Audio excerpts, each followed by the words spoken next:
All right. Well, now that Michael's relearned how to use his computer again, welcome to the Foolish Tech Show.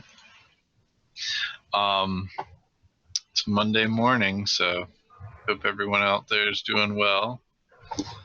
We got Glenn and FilthX already in the chat,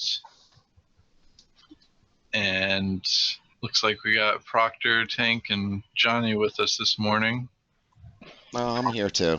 Just Good morning, everybody. getting some Michael, things here. they've been listening to you for this entire 10 minutes, so they know you're here. Oh, okay, good. Just wanted to make sure. Good morning, Tank, and it's good to hear you, Johnny. I hope everyone had a good weekend, and everyone out there as well. Was today going to be the day where John was going to talk about his stuff, or was it I thought so, but okay?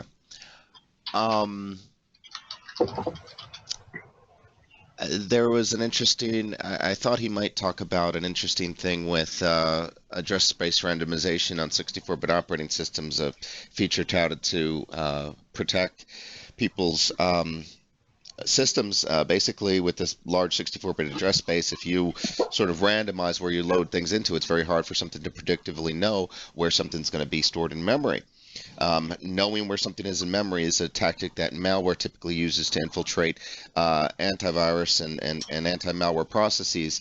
They'll be loaded maybe to the same point in memory each time, or at least a small range of areas in memory. And once you isolate that, locate that, you can alter it and potentially circumvent those things. Now, the goal with the address-based randomization is to prevent that from happening, obviously, and the way it's supposed to be implemented, or at least my understanding of it, is that you shouldn't be able to determine the location of processes when that's in place.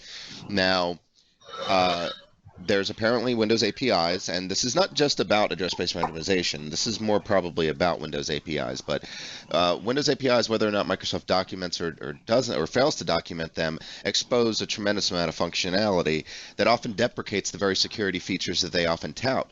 So it's basically like, well, if everybody does what Microsoft says, the system is fine. But if people choose to use the API or are aware of APIs that Microsoft doesn't want you to use, they can get around those things. And I think Nick has a really good example of that, of an API that's basically returning a 64-bit process address to a 32-bit application, no less, and not to mention that from user mode, so without elevated privileges.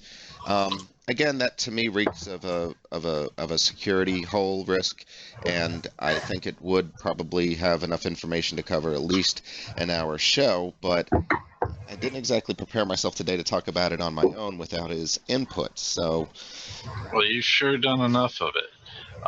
You also have hidden, you have hide people with no camera view on, so all they can see is just me and Proctor because nobody else uses the camera apparently. yeah, no, I'm gonna do the camera on in a minute. I'm just running a little bit behind. I gotta clean up something, so I don't want to. Yeah. No, it's on the live stream. You have the Ring Central meeting set so it doesn't show people that don't have camera on. No, I know, and I did that intentionally. There's no reason to show somebody who doesn't have the camera broadcasting, and it gives more view to. There is, because then you can see when they're talking. Oh, okay. Okay. Let me see what I can do for that. And welcome, Zombie Worm and James Comcorrect. How's it going this morning for y'all? Hopefully well.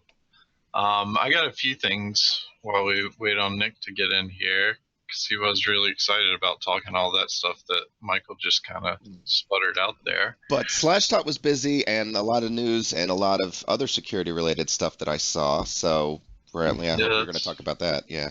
One of them, the open source ransomware abused for the second time in real life infections. Mm-hmm. So that's one I read. Interesting take on ransomware that's being used for good purposes, being used for bad purposes. So interesting theory and thoughts and things like that. And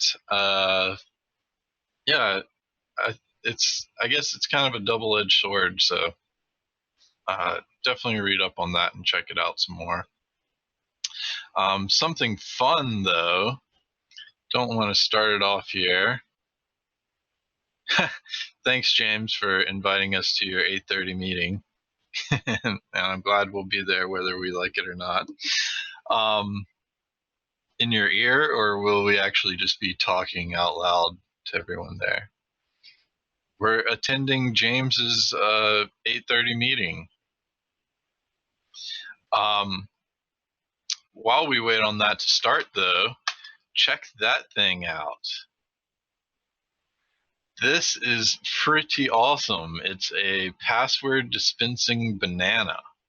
So what they did is they No, you didn't. Hooked that up, was not one of those stories I was going to suggest you. Wait, they hooked up a Pi-like device and hooked up a sensor to, I think it's measuring electrodes or something to that effect, and basically it's measuring electric resistance. Yeah. Yeah, you can hook it up to anything, but a banana is pretty awesome. And what they did with it is they set it up so that when you press your finger on the banana, you get the Wi-Fi password for that area. And obviously, I'm hoping they have their password on like a rotating basis or randomizing on the day or something like that.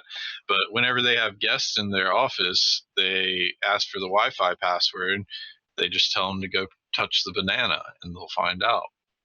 Now, I didn't read too much into it. I just thought it was an awesome idea that I'm never going to do. But I'm hoping that you just touch the banana and then the password stays up there for like a amount of time, because that would suck having to touch a banana and type in a complex password with one hand.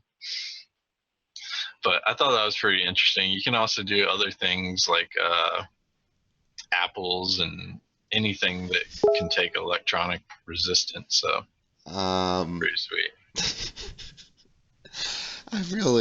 I sometimes fail to understand how this improves security in any way, shape, or form. I think like the article said, I think that admin deserves a pat on the back for, making life a little bit more fun, but I'm not really clear that he accomplished much. But take it as you will. Yeah.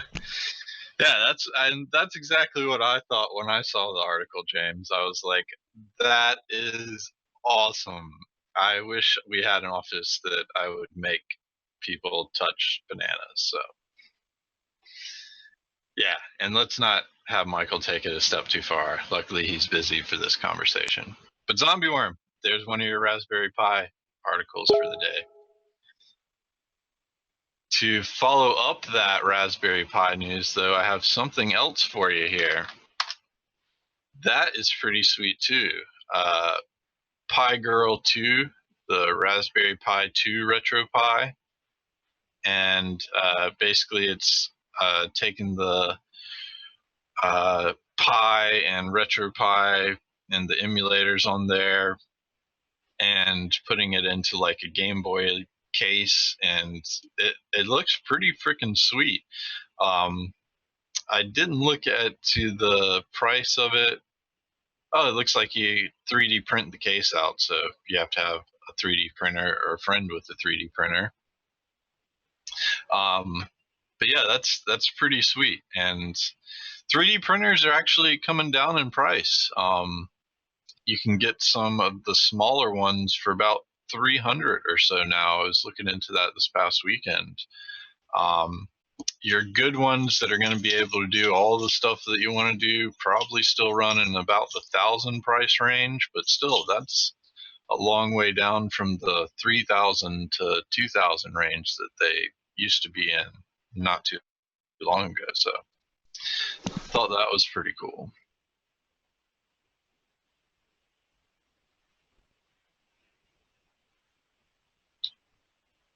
Zombie Worm, which link are you talking about? Oh yeah, you click Glenn's.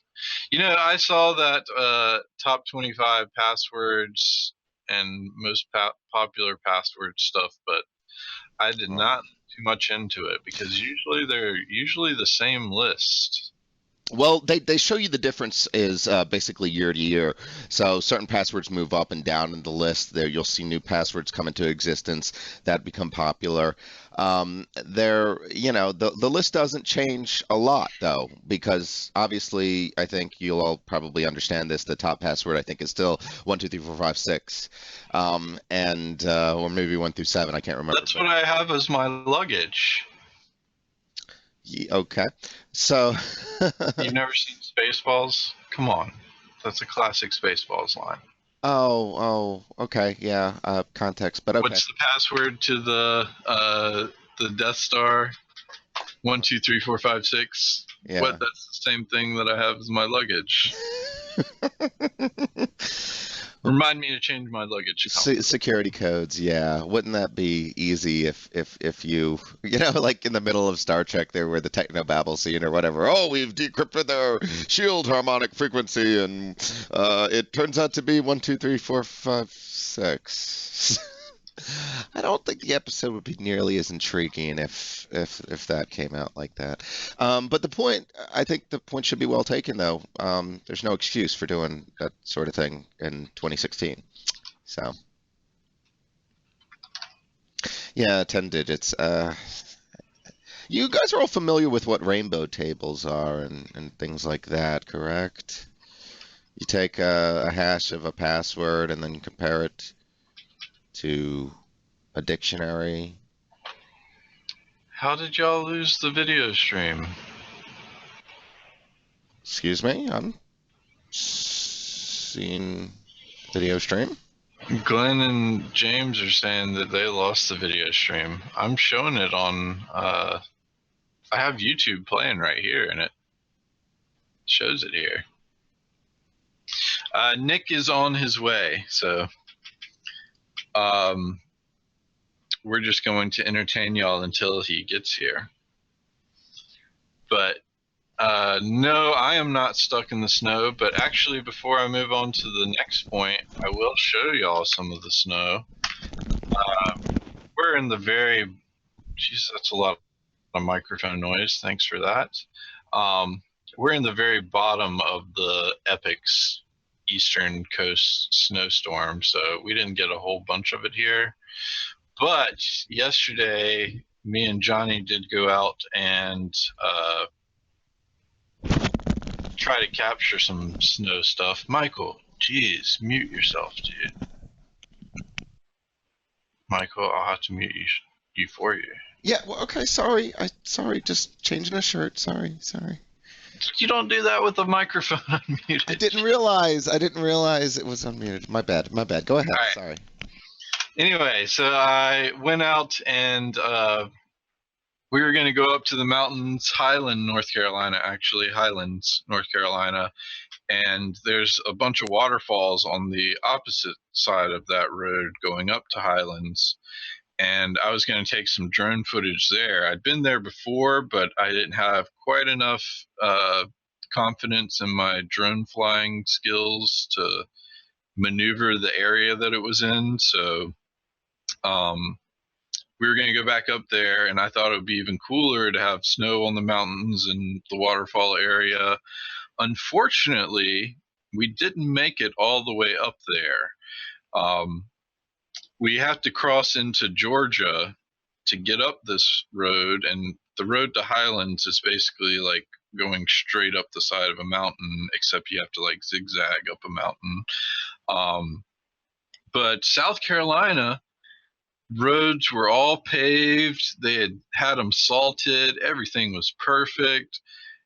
Crossed the Georgia line, no paving, no salt, and just ice all over the road.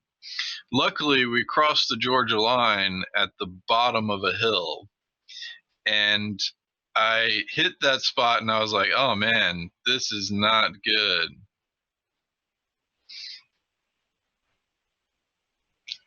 Huh.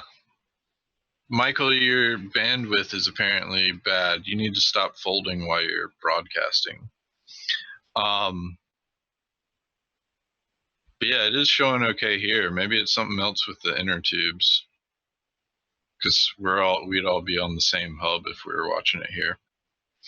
Anyway, we cross into the Georgia line, and we're at the bottom of a hill.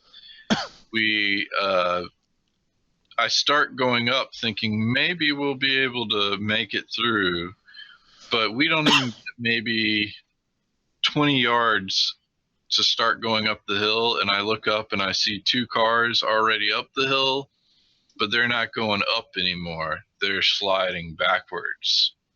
So I immediately popped it in reverse, turned back around, and we found this nice little spot for the National Forest parking area. And I took some drone footage there. It's actually a pretty cool video. If you look towards the end, there's a creek there, really crystal clear creek. It's really nice. So I take the drone and like low hover and fly back and forth on that. Still working on the drone handling skills, and I'm always worried when I'm not able to see it on line of sight and like hitting a tree or something and having it fall in the creek, especially when the creek is 20 degrees. Not too excited to do that, so I was a little bit cautious there still, but hopefully the newness will wear off and I'll get a little bit more confident in my flying skills too. So all right, James has the feedback. Maybe it is something with the internet in the Monday mornings. Everybody's starting work and getting ready and doing all that stuff, so that's probably what's going on. Yeah, I'm not. I don't have anything using bandwidth. The only thing that I would say would be digging up my bandwidth if we were syncing something large, in the OwnCloud thing. But well, it's not just bandwidth; it's your processing power is also at use here. Oh, well then maybe I should. Oh, okay. Well then. Running this and. Very good point. I will shut down my folding. How about that? Yes, you should. All right. Looks like Nick's joined us, but I do have one more article I wanted to point out here. This is just an interesting one of when technology goes wrong. So these people have the unfortunate purchase, I guess you would say, of having a house where sometimes the tracking systems on phones just default to that being the location that they're at. So things like the iPhone track my iPhone and the Google's tracking app thing, where you look it up and you can find where your phone is by its GPS signals and all that stuff. Apparently, if they can't get the correct location, sometimes they just default to a location. And this couple explains a story that they've had quite a few people come to their house and say, give me my phone back, claiming that their phone is inside their house when it's actually not. So that's quite an interesting scenario and case there, and kind of makes you worried because, phones aren't always relying on GPS, and even GPS can be off, especially if you lose your phone in the middle of a large metropolis with skyscrapers and stuff. GPS is all over the place in those kind of places. But those apps also use like cell phone triangulation and guesstimates of where those cell phone towers are and different things like that. There's a lot in that article. Definitely recommend checking it out and being worried about technology taking over. So I think that's most of what I have for right now. Oh no, this is a good one.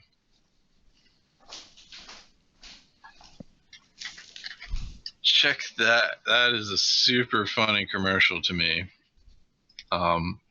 Spiro are people that make a robotic ball, and you can control it with your app and play with your dog and program it to do things and stuff like that.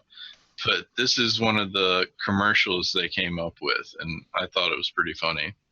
Also interesting to note, they're based in Boulder, so that's actually Colorado, and I've been everywhere that they show in that video almost, except for the house and the factory they show. But all of the outside parts I've actually seen and been there before.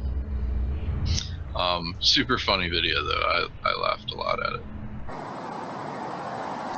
Is this the Amazon shipping video you're talking about? Yeah, watch that video. It's funny. Okay. Give everyone a minute to watch that video. So minute 20 or 19 seconds. Not bad.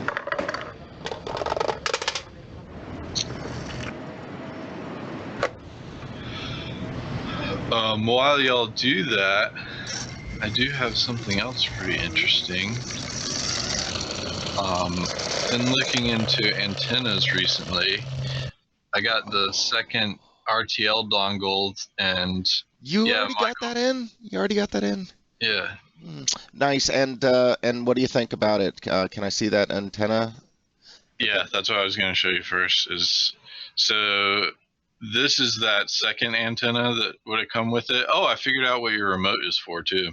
Oh, okay. I want to show you this antenna first. You got to watch because it's going to go off screen. Yeah, that's considerably longer than the one I have. That's insanely long. Like if I put it up, it actually like comes very close to my ceiling. So yeah. Okay, well, cool. So I can look forward to that as well. And does the construct? I mean, what do you think of the metal construction? Is any significant? I mean, does it seem to operate the same, or is it just flashier?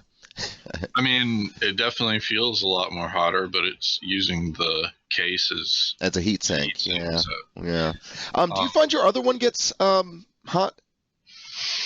I mean, that's not really. Yeah, see, that's the only thing. Yeah, I don't really find like the blue one that I have, which is just plastic and obviously doesn't seem to have much of a heat. I mean, I think with me seeing the aluminum case one, that it makes me think that it's actually getting a lot hotter inside of that plastic than yeah. Well, that would be the only thing that would explain that. So, but that'll be interesting to see. I mean, I've had mine running for days and days and days nonstop, and I haven't any problems with it. But let me know if you see a difference in performance in some way. Maybe it also allows for less interference. I don't know. Who knows? Yeah, it is also it's supposed to block out like some EMC stuff. So yeah, I'm hoping you'll have a slightly improved experience, and if not, at the very least, you got a nicer antenna, hopefully. Yeah, I can use it on either station. So exactly. I need to find that article that you had sent me before regarding. Now, what was the situation with the police things? Are they multiplexed, or what is that it that they're? No, it's basically it's a trunking system. So you have a command, basically like a command station that tells the receiver which channel is currently being used to talk on. So like there's a set of channels in the bandwidth, and then the command channel tells the receiver which channel it needs to listen to voice on. Okay. So what? But what should prevent me from just listening into what they're saying? In other words. What do you mean? I mean, without the second one. In other words, I can understand if I needed to have the command channel or something, or hear the command channel or whatever, but it seems like I should still be able to get something out of a single receiver, or is that where my understanding breaks down? Basically could, but I think that's part of where your understanding is breaking down. Okay.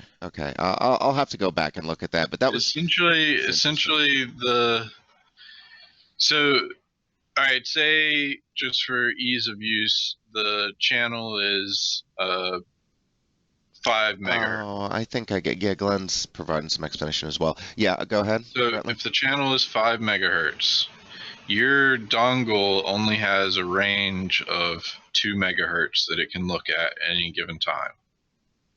So if the control channel is 5 megahertz, you can only look at 4 megahertz and 6 megahertz within that range that it can see.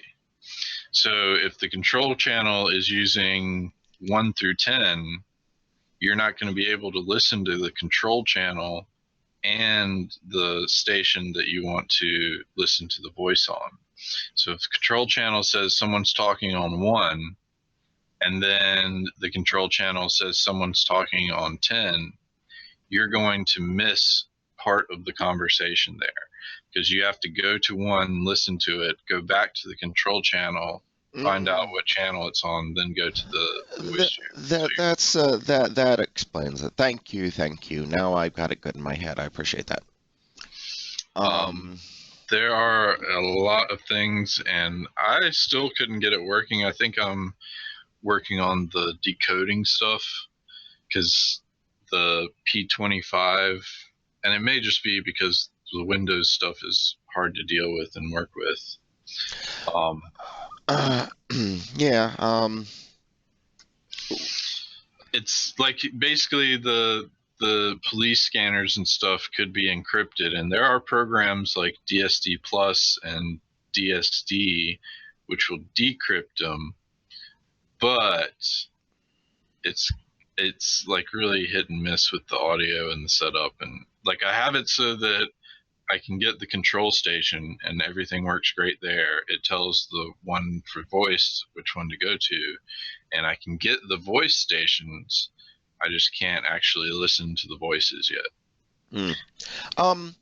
Interesting, Brantley. Sorry, this is unrelated, but I noticed that it previously when we were having the difficulties or when we were doing it the other way, the bit rate at the top was in the 8 megabit range, and now it's like 6 or 5.8. I'm just curious why it was higher before and lower now. I don't see what it. Something has to do with the stream. James. Is it maybe that? It could just be that Ring Central uses better compression. I have no idea. The issue with the show stuff wasn't that. Okay. It was the. Well, then, so why did my bitrate change? That's interesting. I don't know. But part of it's because part of the show difficulties are because you don't know how to use your computer. The other part of it is that it seems like Hangouts on Air switched itself so that you have to use their start broadcast button, or YouTube decided just to not like us broadcasting over the Hangouts on Air instead of using the start broadcast button. Because it has a live event in YouTube, and then when we go to start and when the time comes for us to start, that event just disappears. Like it says that there's one upcoming event, but then there's no actual events listed, so it just disappears. And if I go to the video itself and then go to the live control room, I can control it, but it actually doesn't show up on the embedded stream. And then that's why we had to do the live show fallback way. But this way seems to be working, and we do have a few more options that we can play around with, so that'll be interesting.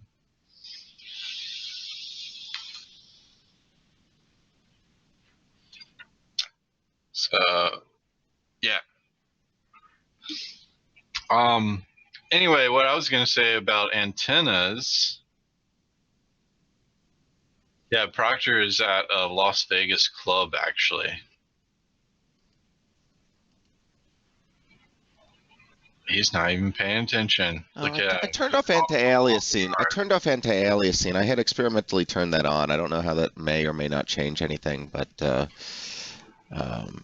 Michael, in your SparkoCam green settings, you need to turn the transparency way up.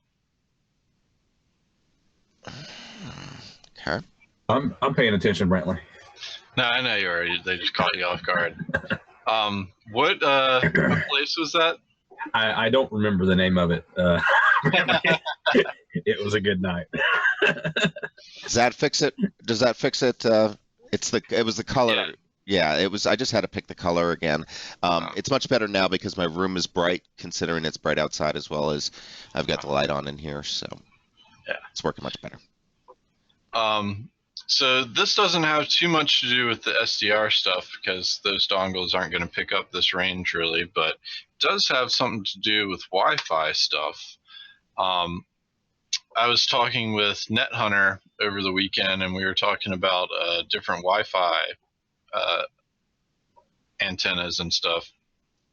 And that video shows off a couple of them. The Pringles can, which they said is actually just horrible and doesn't really work. A RasPi antenna, which made out of a Sharpie. Kind of small, but it somewhat works. And this is what the last one is what NetHunter was really trying to tell me about was the Windsurfer. And actually, you can actually just download a printout for this. And here, let me paste that, and then I'll answer your question here, James. That Windsurfer thing, you can just download a printout of it, print it out on a sheet of paper, then cut it out of cardboard, and then apparently you'll have a really nice directional Wi-Fi antenna. So check that out. James has a question here, and hey, Tyler's there. Hey, Tyler. Can you do a virus removal with 4 antivirus programs installed?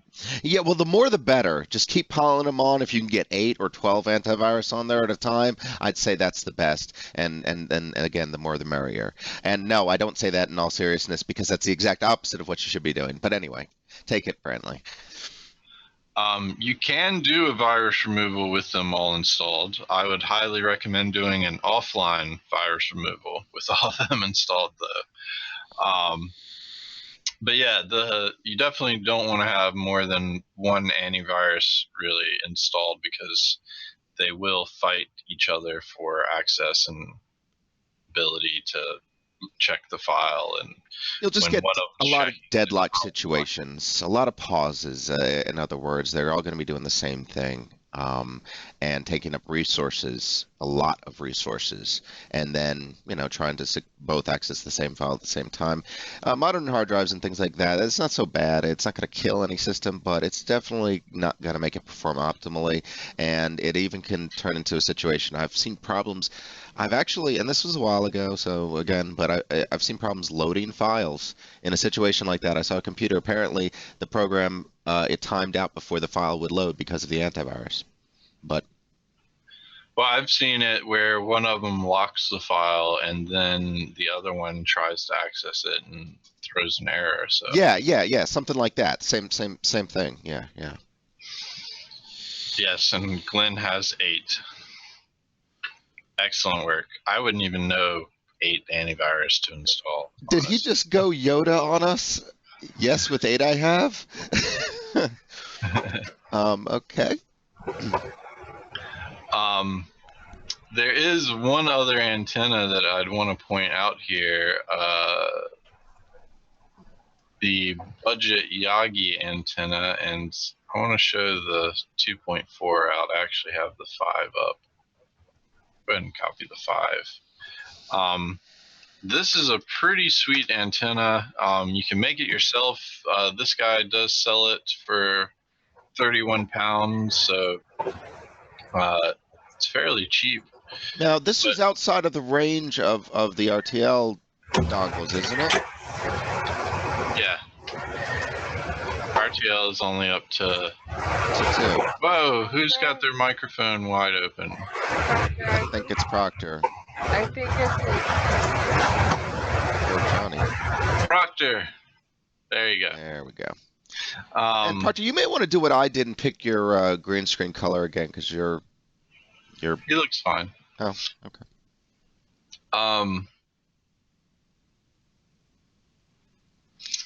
I wish James, I need to wear an eye patch. I have a huge problem with my eye.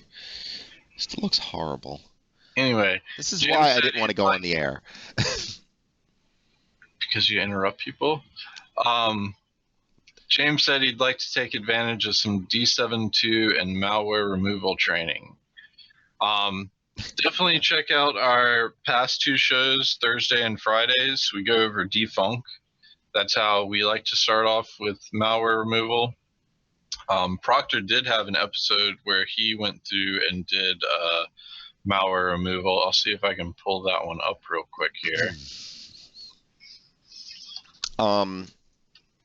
Did you have something specific we can address with you right now, though, James? If so, just let us know. But there were some ones that we've done recently that covered a lot of that. Yeah, for doing a demo of that, like we actually have to have a virus machine all set up. And Well, no, but I mean, Ready maybe for it. no, but not specifically. We can kind of go through the actions that he would be going through, in a given scenario. But it is nice to see one and be prepared for it. If we don't have what you're looking for in a show already, James, we can schedule a time and do another show and make sure you're aware of it. So, we'll take care of you one way or the other. here we go. So that one is the malware removal one. The shows from Thursday and Friday are pretty easy, but I'll go ahead and grab those 2.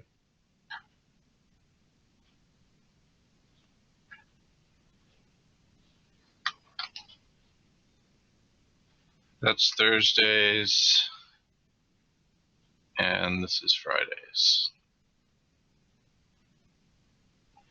No, don't play.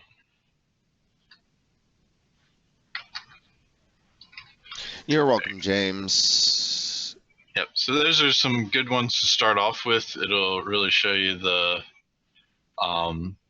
a full malware removal with that first scan. I think we even go through and infect the machine so you can see how to set up some test scenarios if you don't have clients bringing them in one right after the other every day,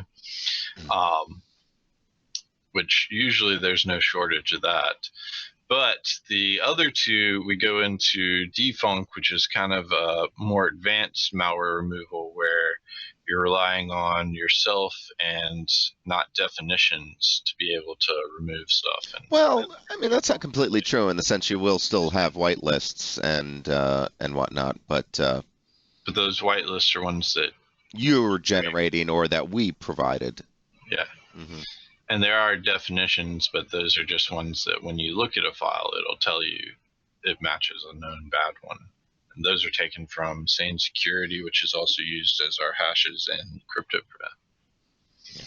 Defunk is definitely a more advanced tool, but it's also very powerful, and the more you use it, the easier it kind of gets to use. So, it's interesting. It won't take too long to get up and running with it if you're used to something like auto runs.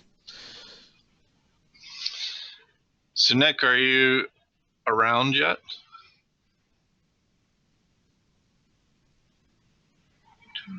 Go. You were really excited on Friday to have your show today. Did you want to talk about that still? I am unprepared. Okay. All right. But Well, it seems you've got most of the thing taken care of. Maybe we could do it next week. yeah. I mean, you could do it tomorrow too if you want. I don't know if I'll be prepared. All right. Well, when you are, just let us know. We'll try to keep everyone updated. Okay. Well, otherwise, let's see. I'll go ahead and give Michael the thing I was following along on and see how far he gets on that. So this is what I was using to do the scanning for police scanner stuff. Oh, that's right, the inner trunker. Yeah, now I'm remembering. And actually, I'd like to go ahead and give a shout out to Scanner Radio. It's an Android app that lists ones that people have put out for public listening. And it's got really nice features. It works really well. I have actually been using it in my testing, so that's how I know I was tuned into the right place and getting the right signals, is because when it would talk, kind of some lag there, but I would actually see the voices coming up. I just couldn't actually hear the voices. So definitely recommend that Android app. Scanner Radio is what it's called, and it's got a nice little green icon there. Probably be able to see it. It's that one right there. But works really well. You can check out places all around. It's got a nice nearby feature, so you can find ones that are close to you quickly, no matter where you are. And you can check out ones all across the states or world. I haven't really checked into the world side of it, but like I have Denver set up because that's a pretty populous area. I also have Chicago set up because that's like the most listened to one in the States. So pretty interesting just to be able to hear stuff going on. And I've been listening to the ones around here, and it is almost funny at times, like how cops show can be funny. Listening to the police scanner is just as funny at times. Plus, if you're driving around, especially if you're like going on site to your local county a lot, having the county one on is pretty nice because you'll know about things like wrecks and jams and different things like that going on in emergency situations to stay away from, so that you can get to where you're going on time. I really wish it was I almost wish it was more of a national, like at least a statewide thing, so that you could just be in one state and be listening to all of them as you go. But it's normally broken down by county or even town. So that kind of sucks about it, but it is nice if you're driving on the interstate, especially, you know about accidents as soon as the cops get called in about it. So that's pretty interesting.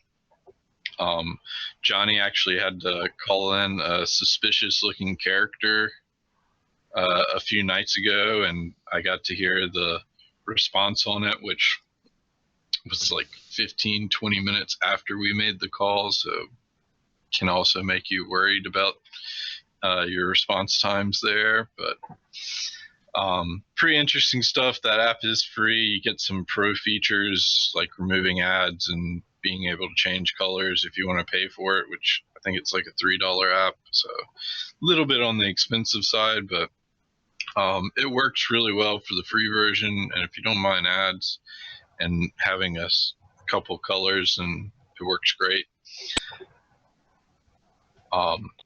And if you're interested in the RTL-SDR stuff and get the scanner stuff working, let us know, because I'd like to know how you did it. So,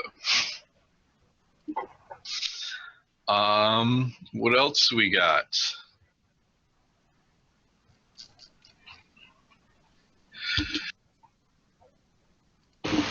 Anyone else have anything interesting? Anyone do anything over the week? Have any good plans for the rest of the week? Yeah, I stayed at home most of the weekend because I couldn't get out of my driveway until yesterday. Oh no, how much snow did y'all get up there? We actually didn't get much, but I had a fair good amount of sleet and ice near my house, and my driveway's on a slight incline, and it was just enough to where I couldn't get out until yesterday afternoon. Ouch. I didn't need anything, I just got bored. Yeah. That was actually the problem here is, and most of the time with snowstorms in the Carolinas, it seems, is it snows a little in the day, it kind of melts, and then it gets dark and freezes over. Actually, here in town, everything shut down the night of the storm. So, like, at 6 p.m., all the places were closed. All the fast food places, the grocery stores, the mall, everything closed down early. Yeah. And the only place that was open was McDonald's.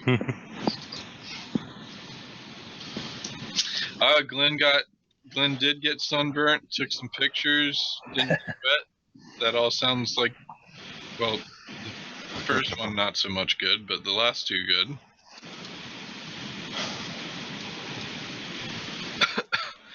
Cool. Did you get more video too, Glenn?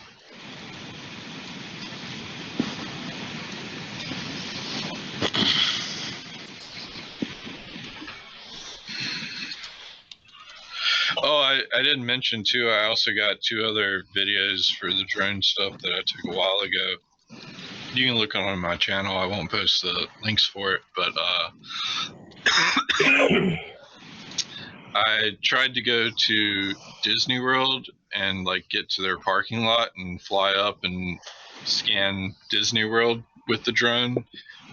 But it's like extremely freaking complicated to get into Disney World. So we ended up getting lost and turned around. And even though Johnny's lived there for like half her life, she didn't know where she was or how to do anything of that nature, and has never. It wasn't half my life. And in my defense, I was really tired. And you've never been to Disney World, even though you live like 10 minutes down the road from it. And I've never been there. But we were a couple miles away. I think you could see the Epcot Center ball, like way, way far in the distance. But on that video, we did have some consolidation prize of, we decided to fly it right beside an abandoned hotel. So I kind of got to survey that. And then there was a construction site we got to kind of play around in. And then the other one is of the lake that Johnny's parents live near, and that was pretty cool. We were looking for alligators in that one. I don't know if we found any, or if we did, I didn't catch them.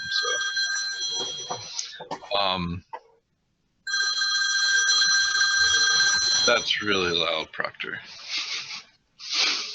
So check those out if you want to check them out.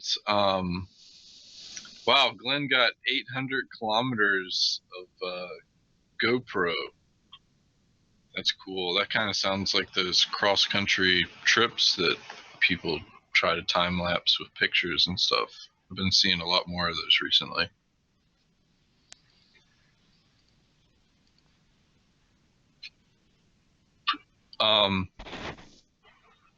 I think it'll be interesting when everyone starts having recording devices on the model times. Like, it's extremely interesting that they're doing it in Russia now. Like, go look up Russia dash cams on YouTube. You'll spend hours just watching crazy videos from that stuff. And especially when things like the meteor happens, like that meteor that flew over Russia, like there was hundreds of dash cams that caught that. That was pretty cool. Glenn, they have clouds moving when they go cross country too.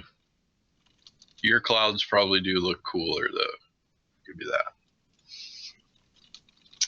Although, Glenn, you would probably like Kansas. Kansas is probably the coolest place I've ever seen storms, in person at least. I actually went through Kansas, and pretty much from the moment I crossed the border, I was going horizontally across it from Colorado back to North Carolina. And like pretty much as soon as I crossed the border into Kansas, there was a lightning storm. So no rain, which made the drive much nicer, but And Kansas, it's not completely flat as you may have been led to believe, but it is fairly flat, and you get a huge horizon span. So it was pretty cool having a lightning storm taking up like all of the sky the whole trip. So we got to see that too on the last time we went through there, didn't we, Johnny? Wasn't there a lightning storm? Or am I mistaken? Oh yeah, there was on Yeah. our way from Jen's. Yeah. Yeah. It wasn't as cool as that one, but it was pretty sweet. We had a really good one going up from Texas to like through New Mexico and stuff. There was a pretty good lightning storm, but that one had rain, so that was not as much fun. And yeah, Glenn, those Russian dash cams, man. If you ever want a good laugh, those are some good ones. Russians are crazy. Probably the most famous one is the tank that just drives out into the highway and like over the median. I did not. You did. The tank. Why you let those Russians drive you around like that? I have no idea, Tank.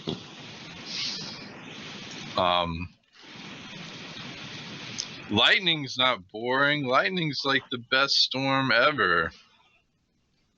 Clouds are cool, but lightning makes clouds way better. Especially if you've ever seen a lightning storm from above. Like if you're ever flying in a plane over a lightning storm, that's probably the coolest. To watch lightning like just jump from cloud to cloud, that's pretty awesome. And then lightning going out over to the ocean, that's the second most awesome thing.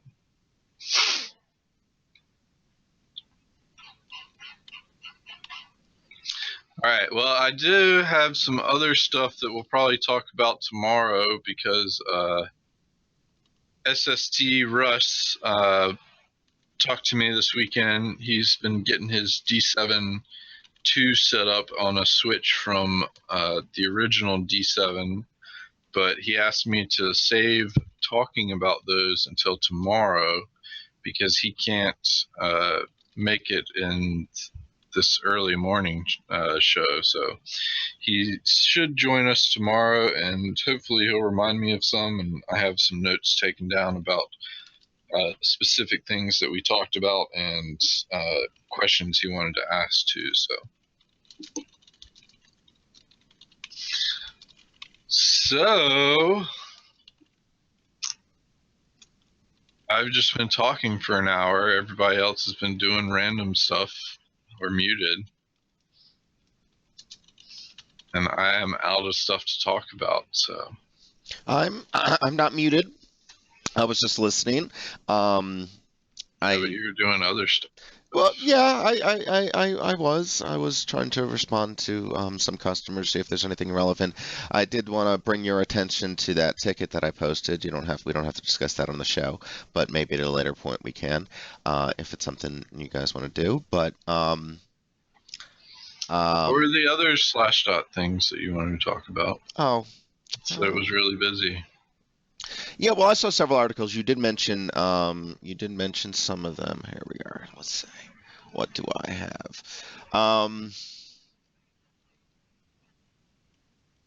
Oh yeah, they solved they have a robot that solves the Rubik's Cube in 1 second. That's kind of cool. The ransomware hitting the 3 Indian banks. Did you talk about that? No. Oh yeah. So there's a pharmaceutical company and 3 major Indian banks that were hit by ransomware. It asked for 1 Bitcoin. The damages racked up millions, apparently. Some amateur Russians did it, and so it's not very complex, apparently. Oh, and wait. This is the same one. This is the same one that. Wait. Glenn had some things that he brought up here. I didn't even see those until just now. So. Oh, okay. Glenn saying he's seeing IFEO issues in Windows 10 with obnoxious seeding, and also having the rename with dummy failing. Do you have some more details on those, Glenn? So we can try to recreate them or see what we can find with that. Especially like what version, Pro or Home. If you have a build number, that'd be awesome. Some background on what the system had wrong with it prior to that.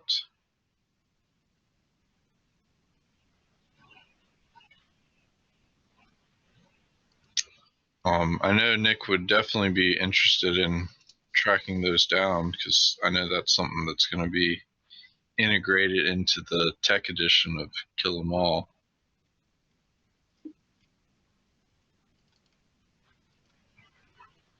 And I'm assuming you're going through the D7 Or yeah, I mean, you know, you're not using the separate IFEO tool, are you? I imagine not. Optimizer Elite was the main infector. What is that? So do you, is it possible, Brantley, that maybe that particular infection is somehow interfering with the ability to modify those things? I mean, it is possible that modern ransomware, especially after we've talked about it as much as we have. Microsoft interfering. Yeah, with the new version of Windows. We can do some additional testing today, and let's see. I do see what Optimizer Elite is. Oh god, I look horrible. Why does that keep changing? Optimizer Elite does look terrible. Alright, well, I'll do some random testing on it and see if I can get anything to recreate. I'll probably be going from a default Windows system, though, so that may play part into it. Do you happen to know if they were 32 or 64-bit, Glenn?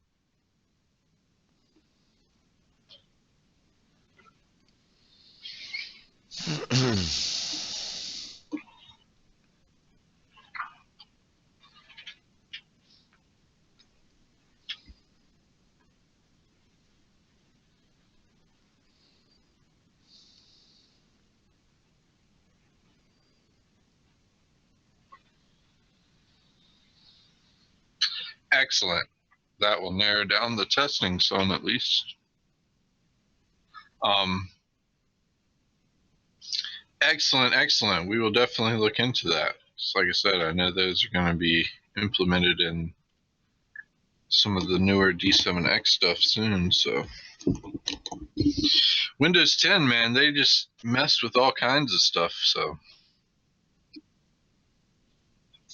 and I know the IFEO stuff was more for development purposes. Maybe Microsoft might have locked that down more.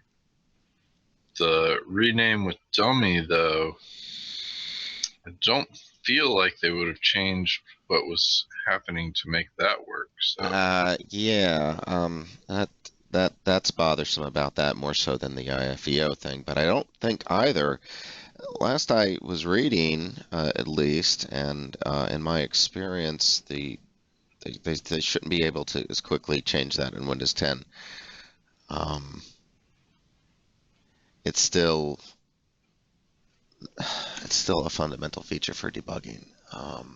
Well, anyone on the preview builds, Nick, you might want to listen. They have a new preview build coming out tomorrow. I don't know if you ever actually got yours updated to the latest one or if it still just said no.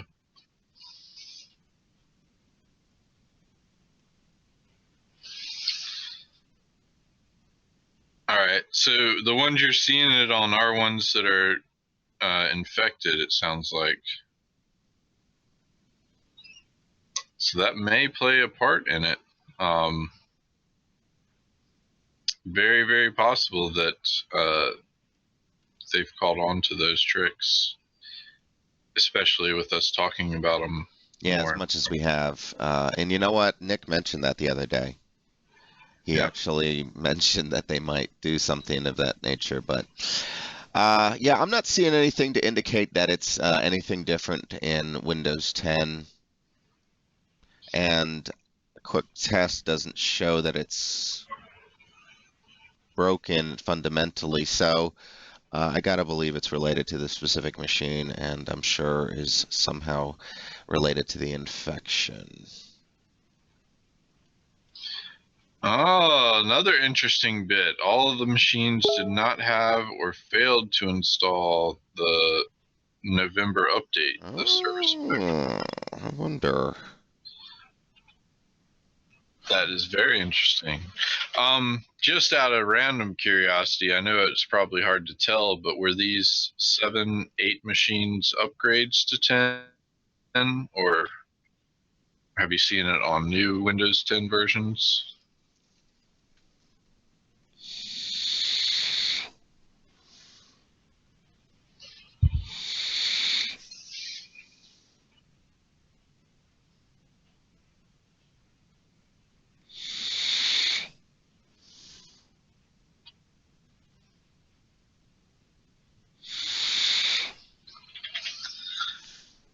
I imagine they probably were upgrades. Those are probably the ones that you'll see the service pack fail to install on sometimes. Nope, 3 were 2 weeks old from the store. Although they could have bought Windows 8 on them and they automatically upgrade to 10 when they set it up the first time. So there's that possibility.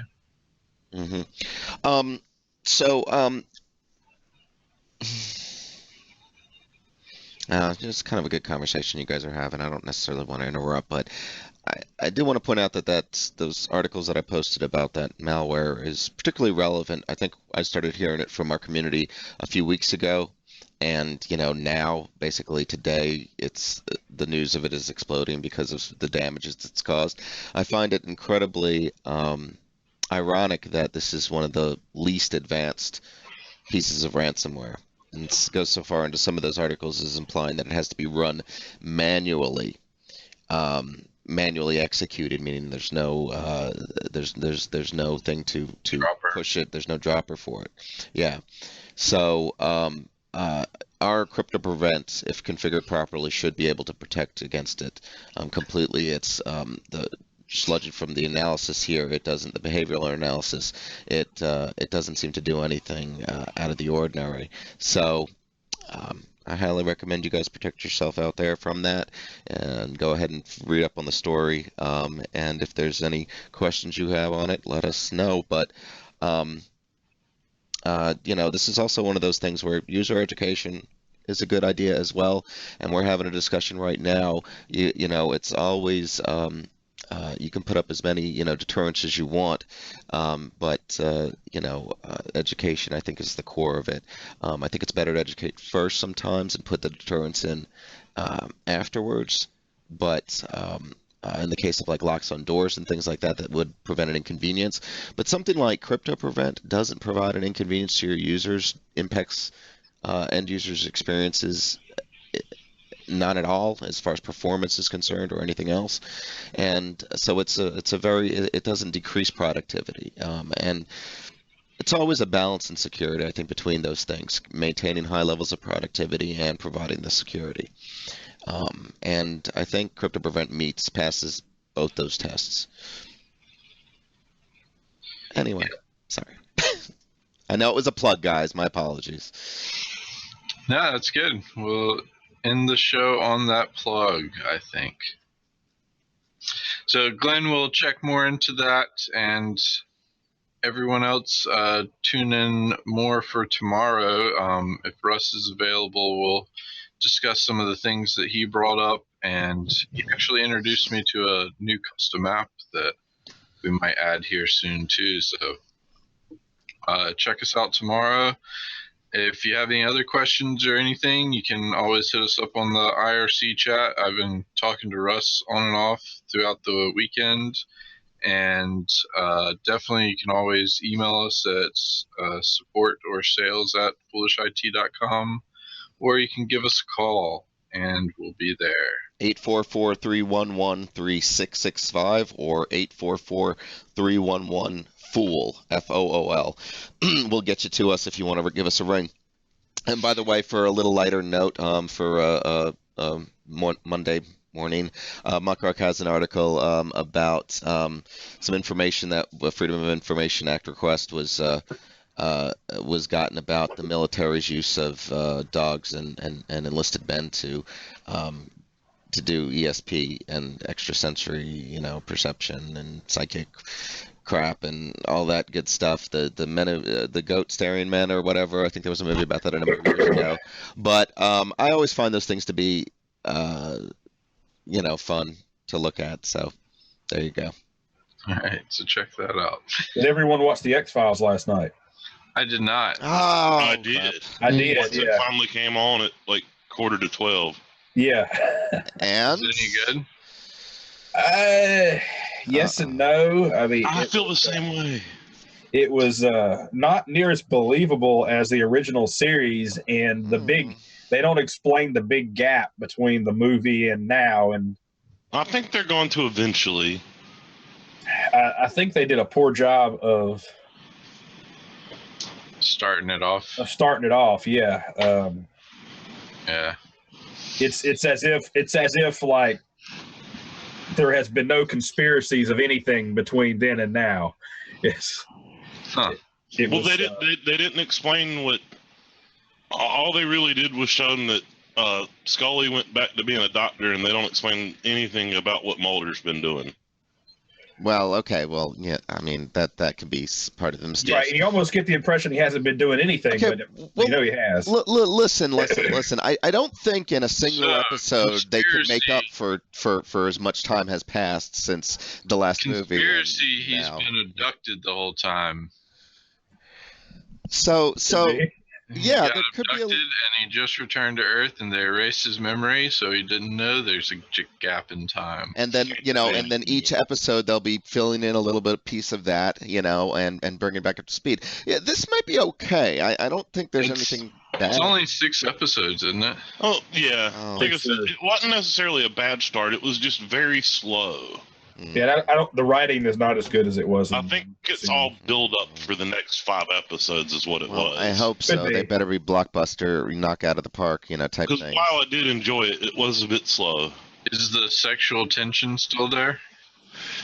You'll have to watch. Not. Yeah, you have to watch. I guess I wouldn't We think answer so. that, we answer something you need to watch the show for. I mean, are they walking Why around with would- canes? Are they walking why around with would I answer canes and that? taking care of babies and stuff like that? I mean, what? There's still tension there.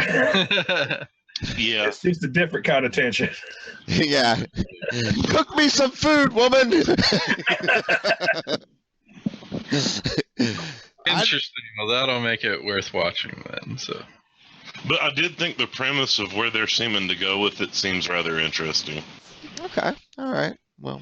Yeah, I look forward to the next episode to see how things unfold. I was kind of disappointed that Smoking Man is dead. Well, yeah, they He's been could, dead. they could bring him back. I mean, I'm No, not sure. no, like the guy died.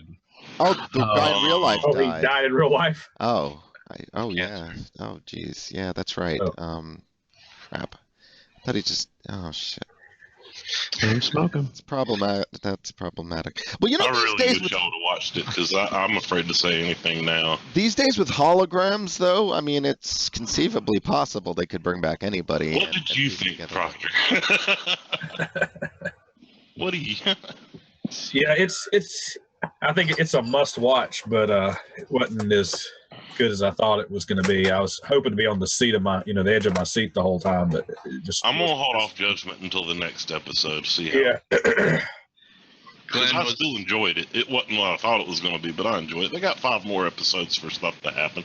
I think I would have rather gone to sleep and watched it today. Glenn said he must have been too young, never noticed the sexual tension. And actually, Glenn, you might not have been young enough. Well, I was. I mean, That was more like the puberty. Gillian Anderson is a softcore porn star, by the way. Before X-Files. So was Mulder. Yeah, well, yes. So was Mulder to some extent, if you consider his Red Shoe Diaries and the other, the California, I don't know, and his sex No, addiction and everything else. But he has um, done softcore porn. oh, okay, whatever. So I think there's he's done hardcore porn actually. okay. Well, but there was certainly a relationship, a budding relationship throughout the original series, and so far as to be, Mulder being the father of her children, type thing. So yeah, sexual tension was, I believe, a big part of the show, and Yeah, I you know, really liked Californication for the first couple seasons, then it kind of just went off the rails for me. I it never lasted a watched. long time. It lasted a really long time. I Yeah. think they did like 8 seasons. Or something like that, The but- first 2 seasons of it are definitely worth watching. It's pretty funny. He's got another show now on too. Currently, Yeah, the X-Files. no, not the X-Files. That's just a part-time thing. He's got another show on another station or Showtime or something that he's doing. I forget what it's called, but yeah, it's another. I think it's a detective thing or something weird like that. All right, well, let's wrap her up. Thanks everyone for watching. Hope your week started out well and continues to go that way. We'll see y'all tomorrow at Thanks for 10 joining. a.m. Join us at thefoolishtechshow.com to watch the stream live and jump in our IRC chat and take us on out, Michael. Okie dokie, folks. Pleasure, and we'll see you again tomorrow at 10 a.m. Peace. Bye, Internet.